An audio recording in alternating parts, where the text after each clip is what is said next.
Bonjour, bienvenue sur Web Marketing Tuto. Donc aujourd'hui, je suis avec Rémi, le co-créateur de Publimats. Bonjour Rémi. Bonjour Julien. Alors, dans cette vidéo, on va voir comment analyser et s'inspirer de ses concurrents. Et donc, en gros, ton objectif, c'est de nous montrer comment on peut voir Comment exactement. espionner vos concurrents sur Facebook? Ouais, donc voir précisément le genre de publicité qu'ils font en fait.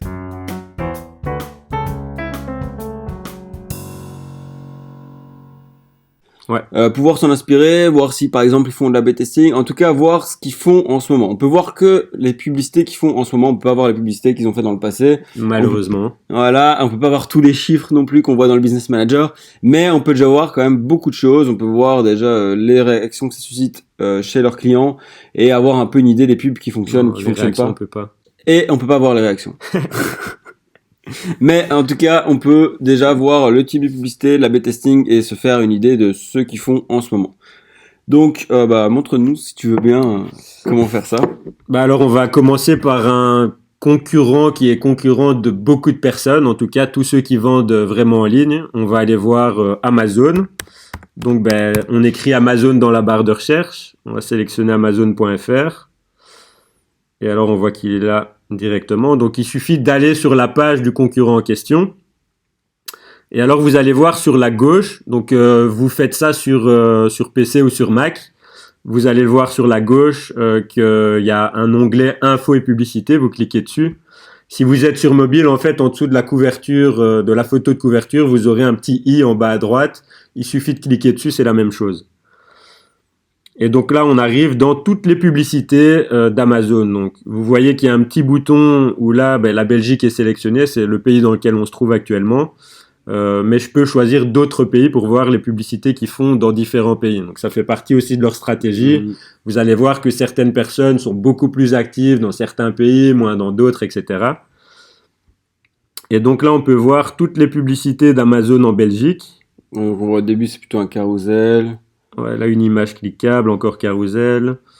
Et là, d'emblée, on voit que elles sont pas folles, les publicités d'Amazon, en fait. Mais bon, ça a quand même du sens parce que Amazon a un nom déjà très bien connu, ils ont déjà une notoriété bien établie. Clairement, numéro 1 de l'e-commerce mondial. Et là, après, ils remettent juste des trucs. Là, ils précisent pas, mais évidemment, on sait tout de suite ce que c'est et on sait que c'est les ratings Amazon. Donc, tout de suite, en un clin d'œil, on voit un peu si ça peut nous intéresser ou pas.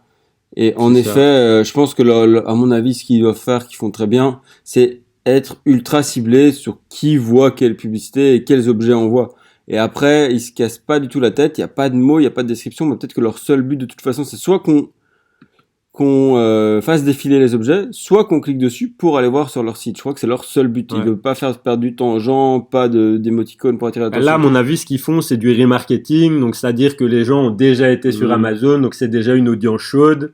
Il n'y a pas besoin de mettre du texte, des émoticônes, etc. pour les chauffer parce que c'est une audience déjà intéressée qui a déjà été sur le site. S'ils voulaient vraiment intéresser les gens dans un objet spécifique, etc., il faudrait quand même normalement mettre un peu plus de texte pour mettre des propositions de valeur en avant, etc. Ce qu'on voit qu'ils ne font pas du tout ici. Sur aucune des publications. Mais bon, par contre, ce que vous voyez, c'est qu'il y a énormément de publicités. C'est juste Amazon.fr. Ouais.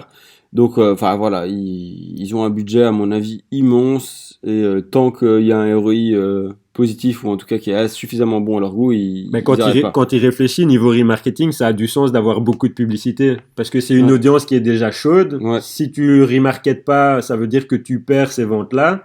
Alors qu'en mettant quelques euros de plus, même peut-être quelques cents de plus pour certains objets, ça fait une piqûre de rappel aux gens et les gens vont acheter. Donc ça augmente leur ROI pas mal, quoi. Ouais, clairement. Et puis comme tout est bien traqué, ils savent précisément qui a vu quoi, où ils en sont, puis ils connaissent déjà énormément les consommateurs, donc eux ils ont plein de données et ils vont se servir de la plateforme Facebook très intelligemment, mais en gardant leurs données, quoi. Souvent, beaucoup de boîtes, c'est un peu l'erreur qu'elles font, c'est de donner, ou de perdre leurs données, ou d'être dépendant de Facebook, de Google pour avoir des données clients, mais eux la boîte en tant que telle n'a pas de données sur ses clients. C'est toujours un risque.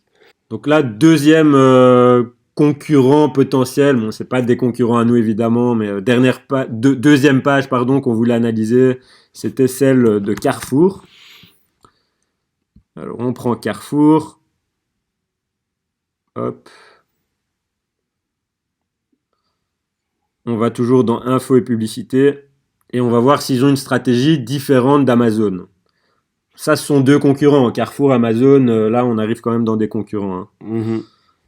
Donc là, on est toujours en Belgique. Et ouais, là, on voit effectivement que c'est différent, puisque ici, il y a du texte, il y a de la vidéo.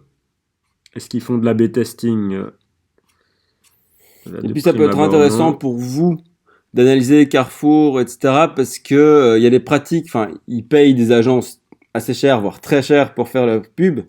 Peut-être qu'ils en font en interne, mais c'est intéressant de voir ce qu'ils font pour pouvoir s'en inspirer. Tiens là, ça c'est, on voit déjà ici qu'ils communiquent en deux langues. Hein. En Belgique, c'est normal, français, néerlandais. Et on voit ici qu'il y a de l'A/B testing. Donc on voit ici sur cette variante-ci, c'est une vidéo qui fait une offre sur vos courses en ligne, 19,50 €. Et au-dessus, voilà, c'était le même texte, offre sur vos courses en ligne, profitez maintenant de 19,50 €, mais là un carrousel.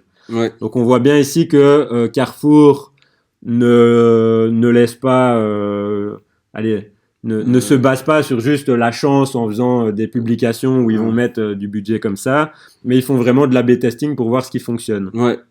Ouais, et plein d'autres choses intéressantes à regarder sur Carrefour, c'est ces petits cadres blancs pour attirer l'attention, à mon avis, quand on défile dans son fil d'actualité. Vous voyez qu'on le retrouve à plusieurs endroits.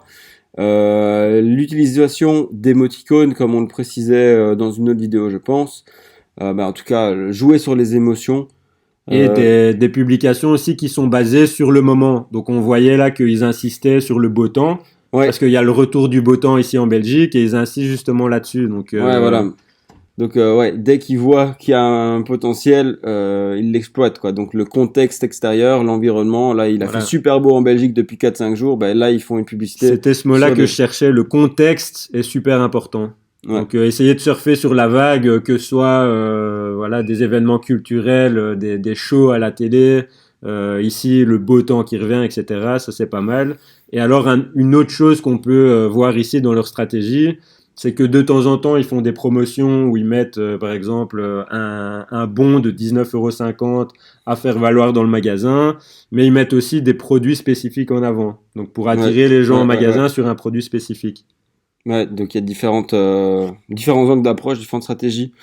On avait dit qu'on analyserait quelqu'un que beaucoup de gens connaissent, c'est Gary Vaynerchuk. Qui est la raison pour laquelle on a fondé Publimatch. Donc nous Gary, on l'aime bien. Et en général, il fait les choses très bien. Donc on essaie toujours un peu d'aller voir ce qu'il fait pour s'inspirer des nouveautés qu'il met en avant, des nouvelles techniques qu'il met en avant. Et lui, je sais déjà qu'il va y avoir de l'A/B testing. Puis lui, c'est le premier à dire ça sert à rien la théorie, il faut pratiquer, il faut essayer. Et l'A/B testing rentre clairement dans cet état d'esprit-là. Mais c'est sûr qu'il y a plein de gens qui parlent de la théorie, de l'attribution, du multicanal, plein de choses plus complexes par rapport au marketing digital et au tracking, etc. Mais qui oublient simplement de pratiquer, d'essayer. Lui fait ça beaucoup. Donc là, et là, on voit déjà, les deux premières publications qu'on voit, c'est déjà un A/B testing. On voit que c'est la même vidéo, mais au-dessus, il a fait une variante sans rien mettre en avant. Et puis une variante où on voit les looses en rouge.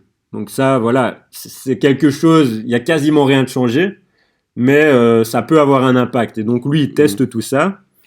Et à mon avis, son but, c'est peut-être pas juste l'impact sur les vues. Et là, c'est l'impact sur l'engagement, c'est l'impact sur le taux de clic, sur le taux de visionnage de la vidéo, etc. Et là, on voit que la troisième, c'est encore une autre variante de cette vidéo-là. Donc, c'est toujours la même vidéo, mais il change ici la phrase d'accroche. Le texte est complètement différent. Et puis là, une autre vidéo. Donc, il n'y a pas énormément... Il n'est pas hyper actif en Belgique. On voit qu'il y a quand même 4 publicités. C'est plus que certaines personnes. On peut aller voir aux États-Unis. Là, c'est un marché où il est super actif. Hop. Et voilà, aux États-Unis. On voit le vrai Gary. Vas-y. Aux États-Unis, là, on voit déjà que y a une vidéo qui avait pas du tout en Belgique. Voilà, ce sont des vidéos différentes. Alors, on voit toujours ici de l'A/B testing, hein, donc my opinion, là, la première variante. Deuxième variante, the truth about. Donc, ils testent toujours des accroches différentes. Après, l'accroche au-dessus, il pourrait aussi la faire varier. Là, on voit il la fait pas varier. Encore une autre variante. Alors que le contenu derrière est le même. Ouais, voilà, le contenu derrière, on voit bien que c'est le même fond. Hein. Là, c'est marrant encore. Tag a friend that needs to see this. À mon avis, il a testé cette accroche-là, elle fonctionne bien, donc il l'utilise un petit peu partout. Et voilà, on voit qu'il y a beaucoup plus de publicité. Et ça rend sa pub virale, hein, cette bête ligne toute conne. Tag a friend that needs to see this. Je le vois, mais je me dis, déjà, c'est peut-être un petit biais psychologique en disant, ça s'adresse à moi, mais en fait, il me parle pas spécialement directement à moi, mais ça peut être pour un ami. Et puis aussi le fait, repartage la pub, quoi. Donc, c'est, en fait, cette technique d'aller analyser vos concurrents, je pense que c'est très très bien pour voir, pour vous inspirer, vous donner des idées, donc, et aussi, simplement espionner pour voir ce qu'ils sont en train de faire en ce moment, donc est-ce qu'ils font de la pub ou pas, parce que vraiment, si c'est votre concurrent proche, c'est intéressant de voir ce qu'il fait ou ce qu'il ne fait pas en termes de publicité. Et si vous savez, par exemple, qu'un de vos concurrents cartonne sur Facebook, c'est très bien, enfin c'est génial, moi je trouve, d'aller voir les publicités qu'il fait et voir un peu comment il les écrit, etc., comment il les rédige. Évidemment, vous pouvez pas voir les publicités ni passées ni futures, parce que des fois on peut planifier ces publicités. Par contre, ça vaut peut-être la peine d'aller jeter un œil une fois par semaine, une fois par mois, pour voir un peu comment varient ces publicités et comment ça évolue. Voilà, c'est toujours source d'inspiration. Voilà, vous pouvez découvrir de nouvelles techniques auxquelles vous n'étiez pas au courant. Bon, évidemment, on peut pas tout voir, on peut pas voir la cible qui vise, etc. Mais bon, ça ce serait un petit peu trop poussé, je trouve. C'est déjà pas mal qu'on puisse voir les publications. Ouais. Voilà, après il y a quand même une partie qui doit rester secrète, sinon voilà, on pourrait copier-coller le marketing d'une marque, ce serait pas très éthique quand même. Ouais, et puis on avait tous les chiffres. Ça pourrait aussi, voilà. Tous les chiffres, c'est là que ça devient, c'est ça qu'on voudrait le plus avoir, et évidemment on les a pas. Ouais, c'est pour ça, Facebook le fait exprès, hein. On peut pas aller voir les chiffres, sinon ce serait trop simple d'aller voir exactement ce qui cartonne sur une page. Ouais. On peut déjà le voir sur la page dans tout ce qui est public. Ici, les publicités, de temps en temps, c'est en dark post, donc là, vous voyez pas les résultats. Mais bon, voilà, ce serait trop invasif, je pense, que de pouvoir aller voir clairement. ça. Pour les posts classiques, on le voit. Pour les dark posts, on le voit pas. Et après, pour les posts boostés, on le voit aussi vu que c'est sur la page, c'est ça? Quand c'est sur la page, tout ce qui est sur la page, on peut voir en fait. Enfin voilà. Mais d'ailleurs, si vous voulez en savoir plus sur tous les dark posts, les posts classiques, les types de publicités, les types d'objectifs qu'on peut définir, enfin si vous aussi vous voulez cartonner en marketing Facebook, on a créé avec Rémi une formation gratuite que vous retrouvez ici en dessous en lien dans la vidéo. Donc elle s'affiche soit sur le coin de l'écran, soit simplement cliquer. Voilà, il suffit de cliquer, notre petit appel à l'action. Venez voir, cette formation est 100% gratuite et vous apprendrez à créer des publicités, tous les essentiels pour faire des pubs qui cartonnent. Donc, on vous retrouve de l'autre côté et on vous souhaite une super bonne journée, un bon apprentissage sur Web Marketing Tuto et à bientôt. Ciao. Ciao.